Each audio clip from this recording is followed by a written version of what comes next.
ఆయన వంటిగా ప్రేమించేవారు ఎవరు లేరు. ఆయనలాగా క్షమించేవారు ఈ లోకంలో ఎవరు లేరనే విషయాన్ని మనం జ్ఞాపకం చేసుకోవాలి. దేవుడు నన్ను క్షమిస్తాడా అని ప్రశ్నిస్తున్నావేమో. యేసు ప్రభు నన్ను క్షమిస్తాడా, యెహోవా నన్ను క్షమిస్తాడా అని నువ్వు ఎదురు చూస్తుండొచ్చు, అనుకుంటుండొచ్చు.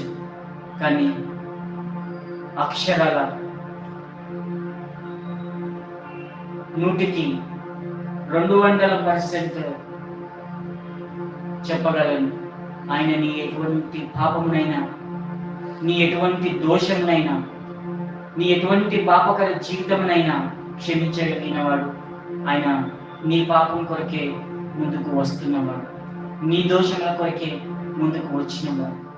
మన యొక్క శిక్షను, మనకు రావాల్సిన ఆ పాప మరణమును ఆయన పొందుకొని ఉన్నాడనే విషయాన్ని మనం జ్ఞాపకం చేసుకుంటాం.